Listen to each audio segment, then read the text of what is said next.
Imagine, just for a second, that you are walking through a dusty antique shop. Maybe it's in a back alley in Paris or a, forgotten corner of London. You spot something on a high shelf. It's covered in cobwebs, maybe a thick layer of soot from decades of candle smoke. But you can tell, just by the shape, that it is precious. It's a Fabergé egg. Oh, wow. Yeah. The kind from Imperial Russia, gold, enamel, diamonds. Exactly. Even through the grime, you can see the shine. You know it's valuable. You know it's beautiful. But because of that layer of dust, that century of smoke, you can't see the details. You can't see the tiny brushstrokes on the enamel or the way the hinges engage. You miss the craftsmanship. That is a perfect visual for the topic we are tackling today, because for most of us, living in the 2020s, listening to the music of Cole Porter is exactly like looking at that soot-covered egg. You're talking about songs like Anything Goes, You're the Top. I get a kick out of you, yeah. All the big ones. Yeah. Classics, absolute classics. And when we hear them today, we hear the melody, we hear the clever rhymes, and we think, wow, that's sophisticated. But we are actually missing about 50% of the experience. We are missing the high-definition details because the context is just faded away. Right. Porter didn't just write love songs. He was basically a journalist set to music. He was dropping names, referencing scandals, talking about specific brands of toothpaste, and mocking politicians who have been dead for 80 years. Precisely. To an audience in 1934, a Cole Porter song wasn't just a tune. It was a razor-sharp social map. It was gossip. It was satire. But to us, we've lost the cultural coordinates. We don't know who the Duchess of Windsor was hanging out with on a Tuesday in 1932. So the jokes that used to land like a bombshell just float by as pleasant rhymes. Which brings us to the mission of today's deep dive. We are going to scrub off that candle smoke. We are looking at a fascinating piece of work that acts as a decoder ring for the entire Cole Porter catalog. I love that description. A decoder ring for the jazz age. We are diving deep into a book called Porter-Pedia. It is written by Stephen Okoniewski, and frankly, it is a beast of a project. It's not a biography. It's not a sheet music collection. It is a comprehensive reference guide to every single cultural allusion Porter ever made. It is the book you didn't know you needed until you open it. And we should mention right up front, because this is such a specific and unique resource, that Porter-Pedia by Stephen Okoniewski is available specifically at Lulu Books. We've popped the link in the description for anyone who wants to follow along, but today we are going to give you the highlights. And trust me, you want the highlights, Good. because the premise here, which Okoniewski lays out in his foreword, is that wit deserves context. That is such a key phrase. Wit deserves context. If you don't know the specific person being mocked, the satire softens. It just becomes a word that rhymes with another word. But if you know the person, if you know why they were funny or why they were scandalous, suddenly the song gets its teeth back. So the goal today is historical empathy. We want to try to hear these songs exactly as a listener in the 1930s would have heard them. We want to be in on the joke. We want to sit at the same table as Cole Porter and actually understand the gossip. Let's unpack how this book even came to be, because the origin story is almost as obsessive as Porter's lyrics. It didn't start in a library, it started in a car. Right. It starts with a family road trip. Stephen Okoniewski writes about being a kid, sitting in the back seat, while his father played Cole Porter tapes. The first song he really remembers hearing was You're the Top. Which is the ultimate list song. You're the top, you're the Coliseum. You're the Louvre Museum. Exactly. It's just a barrage of references. And Stephen's father, Albin G. Okoniewski, to whom the book is actually dedicated, did something that I think a lot of parents do, but he took it to another level. He kept pausing the music. Oh, the dreaded pause button. Yes. He would pause the tape and explain the references to his son. He'd say, wait, do you know who that is? That's a famous boxer, or that's a politician who got caught in a lie. So instead of just letting the music wash over him, the father was forcing the context back in. And that was the spark. That was the moment Stephen realized that to really appreciate Porter, not just enjoy the tune, but to respect the genius, you need a guide. You need someone to pause the tape. Fast forward a few years. He's got this idea in his head. He loves the music. He remembers those car rides. And he decides, I'm going to map out Porter's world. He was young and ambitious. And maybe a little naive, because he thought he could do it in one evening. This is my favorite part of the introduction. He walks into the University of Delaware library. He grabs Robert Kimball's complete lyrics of Cole Porter. Now, for anyone who hasn't seen this book, it is massive. It's a doorstop.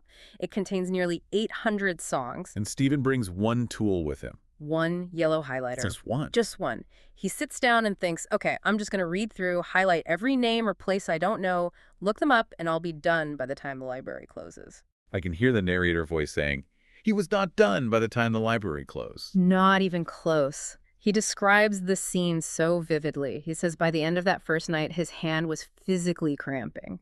The pages were glowing neon yellow because there were so many references. He wasn't even halfway through the first act of Porter's career. It was a wake-up call. It was the realization that Porter didn't just sprinkle in a few names. He built his songs out of the debris of his culture. Stephen realized he had stumbled onto an excavation project, not a homework assignment. But he didn't quit. And this is where his professional background becomes really interesting. Because Stephen Okoniewski isn't a musicologist. He isn't a historian by trade. He's an engineer. He works in learning technology, and that engineering mindset is crucial to how Porter-Pedia works. He didn't want to write a series of loose essays. He wanted to build a structured system. He loves what he calls unglamorous, methodical digging. So he approached it like a data problem. Exactly. He started building a database. He eventually identified about 5,000 potential references. 5,000. That is a staggering number. It is. He had to pare that down, obviously. He filtered out the ones that were too obvious or generic, and eventually settled on about 2,600 unique references that made it into the final book. But think about that. 2,600 cultural touchstones across 800 songs. And the project actually stalled for years because of that volume, right? It was just too much for one person to manually research in a library. It was. He hit a wall, but then technology caught up with his ambition. We get to the modern twist in the story, the AI breakthrough. Now, I want to be clear here because there is a lot of talk about AI writing books. This wasn't, hey, ChatGPT, write me a book about Cole Porter. No, absolutely not. And Okoniewski is very specific about this in his interview notes. He used artificial intelligence as a research assistant to structure the data. But the genius was in the prompt engineering. He didn't just ask, what does this word mean? What did he ask? He designed a prompt that asked, what did this mean at the time it was written? That distinction is subtle, but it's everything. It is the whole ballgame. Because words drift, meanings change. If you ask an AI what is a nip today, it might tell you about a small bite or a chill in the air. But in 1939, as we'll see later, it meant something very specific and very different. By forcing the AI to look at the date of the song, he was able to get closer to the original intent. And he didn't just blindly trust the robot, obviously. Oh, yeah, he's an engineer. He verified everything. He cross-referenced those AI results against a custom database he built of 5 major Cole Porter biographies and collections of his private letters. So it's really high-tech processing power meeting old-school, dusty archival research. Which results in this massive guide, Porter-Pedia. Yeah. But let's move from the how to the why. Because I can hear a listener thinking, okay, that's impressive work, but does it actually make the music better? Does knowing who Mrs. Lowesboro Goodbye is really change the song? And my answer to that is, it changes everything. It changes the song from a pretty tune into a weapon. A weapon. A weapon of wit. Of satire. Let's prove it. Let's look at some examples from the book. I want to start with a line from the musical Anything Goes. This is known as the Goldwyn-ism joke. Okay, lay it on me. The lyric is, when Sam Goldwyn, I can with great conviction instruct Anna Sten in diction. Okay, so breaking that down with my 2024 brain. Sam Goldwyn, I know, Goldwyn Mayer. Big movie mogul. Anna Sten. I admit I had to look her up in the book. Most people do. She was a Ukrainian actress. In the 30s, Goldwyn was trying desperately to make her the next Greta Garbo. He poured money into her career. But she had one huge problem. She had a very thick, heavy accent that audiences couldn't really understand. So on the surface level, without the decoder ring, the lyric seems to say, when this producer teaches this actress how to speak clearly, it sounds like a factual statement. Right. It sounds like he's helping her. But the deep dive reveals the real joke. The joke isn't about Anna Sten. It's about Sam Goldwyn. Sam Goldwyn was famous, infamous, really, for mangling the English language. He was an immigrant who never quite mastered the grammar. He spoke in these twisted phrases that people called Goldwyn-isms. Give me an example. His most famous one was telling someone, include me out. Or the other classic, anyone who goes to a psychiatrist should have his head examined. Include me out. That is fantastic. So go back to the lyric. When Sam Goldwyn instructs Anna Sten in diction, the joke is the absurdity. The idea of him, the man who can't speak English properly, teaching anyone else how to speak, is hilarious. It's irony. But if you don't know Goldwyn's reputation for bad grammar, the irony just, it evaporates. You miss the laugh entirely. That is such a good example. It goes from a boring statement to a biting insult of a powerful man. Exactly. Okay, let's try another one. This one deals with social anxiety, which I think we can all relate to. It's about the fear of being kicked out of the club, the scrammed socialite. This is from a song called Pretty Little Mrs. Bell. The line is, when Mike Romanoff scrams, it definitely damns you. Now, seeing the name Romanov, my brain goes to history. Anastasia, the Tsar, the Russian Revolution. And that's a reasonable guess. But in Porter's world specifically, his Hollywood world, Mike Romanoff was a very specific character. He was a restaurateur. He ran a famous celebrity-filled restaurant called Romanoff's. Okay, so he's the gatekeeper of cool. Well, yes and no. And this is the sting, that while Romanoff's was popular, Mike Romanoff himself wasn't exactly selective. He was known for letting almost anyone in who had even a tiny shred of celebrity or status. He wanted the room full. I see where this is going. So the line when Mike Romanoff scrams, meaning when he kicks you out, it definitely damns you. It's not about getting kicked out of the most exclusive club in town. It's about getting kicked out of the place that lets everyone in. Exactly. It's a joke about hitting the absolute bottom rung of the social ladder. If even Mike Romanoff, who lets in the B-list and the C-list, looks at you and says, "Get out, you are socially dead," it is a devastating insult wrapped in a sophisticated rhyme. It's brutal. But you only feel the bruise if you know the context. That's the historical empathy. You feel the burn that a listener in 1940 would have felt. Let's do one more example from this section, because I love the scandal aspect of Porter. He loved a bit of trashy culture, didn't he? He loved mixing high and low. And the perfect example is the Queen of Terre Haute. This involves a name that was everywhere in the 1920s, Eleanor Glynn. Eleanor Glynn. Now, most people today have never heard of her. But if you know the term it girl, you have her to thank. Wait, she invented the term it girl. She did. She wrote a story, simply called it. And in her definition, it wasn't just about being popular or having nice clothes. It meant sexual magnetism, animal magnetism. She wrote these romance novels, like 3 weeks, that were incredibly scandalous for the time. They were about women taking control of their own desires, having affairs, feeling passion. Which in 1907 or 1920 was shocking stuff. It was pearl-clutching territory. So when Porter drops her name in a song, he isn't just naming a writer. He is signaling something. He is signaling scandal. He is signaling sexual freedom. And he is signaling a kind of guilty pleasure, reading that high society pretended to hate but secretly devoured. It's a shorthand, it's a cultural code. And Porter-Pedia breaks that code. Without the book, Eleanor Glynn is just a name. With the book, she's a symbol of sexual revolution. This brings up a criticism that I've heard people level at Porter, and I know Okoniewski addresses this. You often hear critics say that Porter's list songs, like You're the Top or Let's Do It, are just lazy, that he's just grabbing a rhyming dictionary and tossing names in the air to see what sticks. The randomness myth, it drives Okoniewski crazy, and he argues that Porter is actually like an architect. He compares the songs to the Egyptian pyramids. Pyramids. Meaning that every block fits perfectly, there is no mortar, it's just weight and precision. He argues that if you look closely, the lists are never random. He uses Let's Do It as the proof. Right. Birds do it, bees do it. He does. And if you actually look at the structure of that song, it is taxonomical. It's scientific. Break it down. Okay, look at the verses. He doesn't just mix animals up. He starts with a group that is entirely insects and bugs, katydids, centipedes. Then in the next section, he moves to aquatic life, jellyfish, clams, sponges. Then he moves to mammals, hippos, kangaroos. So he's actually moving up the evolutionary chain. In a way, yes. Or at least he is grouping them by habitat and biology. He isn't jumping from a clam to a kangaroo back to a flea. There is an underlying logic. It's disciplined. It's craftsmanship masquerading as a party trick. That's a great way to put it. He works very hard to make it look effortless, but there is another criticism that goes along with that, isn't there? That Porter is shallow. Right. Because he writes about parties and champagne and rich people, there's this idea that he lacks real emotion, that he's all surface. The shallow myth. And it's tricky because Porter often chose to mask his emotion. He used irony as armor. Okoniewski makes a fascinating comparison between two songs to illustrate this. Down in the Depths, on the 90th Floor, versus Love for Sale. Both are songs about loneliness, essentially. They are. Down in the Depths is about a rich woman alone in her penthouse while everyone else is partying. But the tone is buoyant. It's ironic. She's making fun of herself. You feel for her, but you're also tapping your foot. It keeps the pain at arm's length. Versus Love for Sale. Which is raw. It is unsettling. It's written from the perspective of a sex worker. There is no winking at the camera. It's devastating. Okoniewski points out that Porter could go deep when he wanted to. He just often chose not to.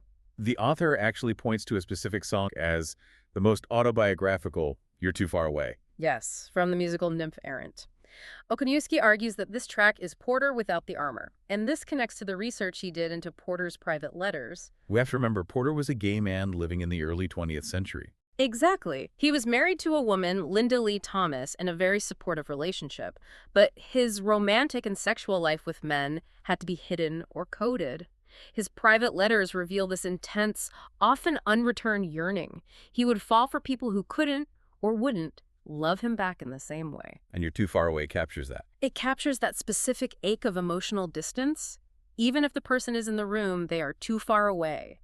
It's not a funny song, it's not a clever list, it's just heartbreak. And it proves that Porter wasn't shallow. He just kept his deepest waters hidden under a layer of very shiny ice. Let's shift gears a bit and talk about the world these songs lived in. Because one thing Porter-Pedia tracks is the geography of the lyrics. Porter was a traveler, and his lyrics traveled with him. It's a literal roadmap of his life. It starts at Yale. Yale years, and honestly, these are the hardest songs to decode today. Why is that? Because they are hyper-local. He's singing about specific dormitories, the captain of the football team in 1913, the guy who served lunch at the dining hall. Unless you are a student on the Yale campus in 1913, you are completely lost. It's inside baseball. But then he graduates and goes to Europe. The Paris years. The references shift. Now it's about socialites, cafes, continental-style aristocrats. It becomes about class and taste. The world gets bigger. Then he comes back to Broadway. Now we get theater insiders, critics, producers. The circle widens again. And finally, Hollywood. The biggest stage of all. Movie stars, studio heads like Goldwyn, the glamorous hotspots like the Coconut Grove. What's interesting is how the scope of the reference expands. He goes from joking about a guy in his dorm room to joking about Franklin D. Roosevelt. He goes from local to global. But within all that geography, there is one category of reference that Okoniewski says is the absolute hardest to research. It's not the people. It's the stuff. The consumer products. The brand. Right. Because think about it. A movie star leaves a film legacy. A politician leaves laws and history books. But a specific brand of mascara from 1934, or a type of false eyelash, or a perfume that went out of business in 1940. That stuff just evaporates. It has the shortest cultural shelf life. But Porter loved brands. He loved the specificity of listing a brand name because it signaled status. Okoniewski had to do deep forensic work finding old magazine ads, grainy photos on eBay, just to figure out what these products were. And he insists on explaining them as they were then, not what the company became later. That's that historical empathy again. For example, if Porter references a perfume that was the height of luxury in 1930, but the brand got sold and became a cheap drugstore item by 1960, Okoniewski explains it as the luxury item. He wants to restore the everyday world of the 1930s. He wants you to know what the room smelled like. That attention to detail is what makes this book a working companion. You are rebuilding a lost world, one bottle of perfume at a time. It creates a texture that you just can't get from Wikipedia. But we have to talk about the elephant in the room for any writer in the 1930s and 40s, the censors. Oh, absolutely. The Hays Code, the radio censors. You couldn't just say what you wanted. If he could just use swear words or be explicit about sex, he might have been lazy. But because he had to sneak things past the censors, he became a master of innuendo. He had to be smarter than the censors. Specifically, the song about Catherine the Great. There is a lyric in there that is, honestly, it's a magic trick of dirty jokes. Let's break it down for the listener. The line is, she made the maid who made the room. Okay. She made the maid who made the room. Simple words. But let's peel the layers. Layer 1, made the room. What does a maid do? She makes the bed, she cleans, she made the room. Innocent. Totally fine for radio. Layer 2, maid. In that era, and definitely important to vocabulary, to make someone meant sexual conquest, to sleep with them. Oh. So, she made the maid. Catherine the Great had sex with the maid. Who made the room? Who cleaned the room? So in one rhyme, he's connecting a lesbian sexual encounter, a complete inversion of class, The queen sleeping with the servant and domestic duty. And he got it past the censors, because if they challenged him, he could look them right in the eye and say, "What are you talking about? She hired a maid who cleaned the room. Why is your mind in the gutter?" It is plausible deniability weaponized for humor. That is genius. But sometimes that wordplay gets complicated. Especially looking back from today, there is a section in Porter-Pedia about the mystery of the Nipponese nips. This is a really important section because it shows how Porter played with language that was dangerous, offensive, or just edgy. This is from the song Come On In, written in 1939. It's set in a burlesque context. So, striptease, essentially. And the lyric. When her hips do Nipponese nips. Oof. Okay. When her hips do Nipponese nips. Let's unpack that because there's a lot going on there. So Nippon was the common word for Japan. So Nipponese just means Japanese. That's the setup. Then you have the word nip. Which has multiple meanings. Right, meaning one, to nip is to dart quickly, like a fish nipping at bait. So Japanese quick movements, that's the innocent defense. Meaning two. A racial slur, a derogatory term for Japanese people, which was unfortunately becoming common in the era, especially ramping up to the war. And meaning three. A visual pun on female anatomy. Nips, short for nipples, Right. in a burlesque song about a woman's body. So he is juggling an innocent dance move, a racial slur, and a sexual reference all in one phrase. And Okoniewski's analysis is that Porter delighted in that ambiguity. He liked words that offered a plausible, innocent defense while winking at the insiders who got the darker or dirtier meaning. It's uncomfortable for us today, and rightly so, but it shows just how much weight he put on a single syllable. He was playing 3D chess with language. It's complicated, but it's fascinating linguistic work. Now, speaking of work, Okoniewski admits that even with AI, even with the database, and even with the 5,000 references, there were some mysteries that were really hard to crack. The Unsolved Mysteries file, or at least the best guess file. But what about Gabby Old Balaam's ass? That sounds like total nonsense. It does. It's from Cherry Pie's Ought to Be You, and it drove Stephen crazy. He knew Balaam's ass is a biblical reference, a tucking donkey in the Book of Numbers. Okay, sure. Standard Sunday school stuff. But Gabby, who is Gabby? Why is the donkey Gabby? After digging through everything, the deduction he landed on is that it refers to Gabby Hayes. The cowboy actor. Yes, the old bearded sidekick in all those westerns. He was famous for being talkative Gabby, and he was always riding a mule or a donkey. So Gabby Old Balaam's ass is a triple-layered joke combining the Bible, a Hollywood cowboy actor, and a mule. It's so specific it almost hurts. It's a joke designed for about 5 people to get, and Porter put it in a pop song. And then there's the Argentine stroke. This is one of my favorites because it shows how fads disappear. This is a great example of a false lead. The lyric is from I Want to Row on the Crew. Porter mentions the Argentine stroke. Okoniewski spent ages looking for a rowing technique called the Argentine stroke. He looked at manuals. Doesn't exist. Doesn't exist. No coach has ever heard of it. But looking at the newspapers from the time, rowing clubs were just starting to form in Buenos Aires right when the song was written. It was a sudden fad in Argentina. So Porter wasn't referencing a technical term. No, he was referencing a headline. It would be like someone today writing a song about a specific TikTok dance. In 5 years, no one will know what it means. It was a ripped from the headlines joke that vanished as soon as the headline faded. It really shows that you can't just Google this stuff. You have to understand the flow of history. You have to read the newspapers from the day the song was written. Absolutely. Context is king. So as we wrap up this deep dive into Porter-Pedia, I want to go back to that Fabergé analogy we started with. You're right. You can listen to Cole Porter today and just admire the egg. You can enjoy the melody. You can hum along to I Get a Kick Out of You. It's beautiful. You don't need this book to enjoy the music. No, you don't. The songs stand up. But if you want to see the jewels, if you want to see the hinges and the gears, if you want to know why the egg was made that way and who it was made for, that is what this book offers. It allows you to study the craftsmanship without breaking the egg. Okoniewski says this isn't a book to read straight through like a novel. You don't take it to the beach. No, it's a working companion. It's meant to sit on your lap or on your coffee table while the music plays. You hear a name, you pause, you look it up, you laugh, and then you hit play. It changes the listening experience from passive to active. It turns you into a detective. And here's a provocative thought to leave you with. The author notes in his interview that Cole Porter himself probably wouldn't care about this book. That's right.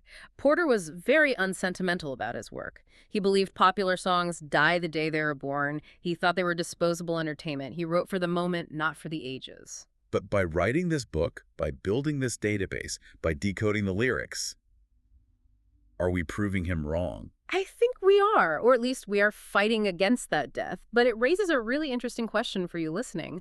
Does decoding Mike Romanoff keep the song alive, or does it turn it into a museum piece? Does explaining the joke kill the humor, or does it resurrect it? I think for anyone who loves puzzles, for anyone who loves history, it resurrects it. It brings the color back. I agree. It makes the world of the 1930s feel alive again. If you want to dive into those puzzles yourself, and I highly recommend you do, the book is called Porter-Pedia. The author is Stephen Okonowski. And remember, it is available right now at Lulu Books. It makes a fantastic gift for the music nerd in your life. We've got the link in the show notes. Check it out. It is a must-have for anyone who wants to know who exactly was in the room when Cole Porter was writing. It's a brilliant piece of work. Thanks for listening to The Deep Dive. Keep those ears open, and we'll catch you on the next one. Scram!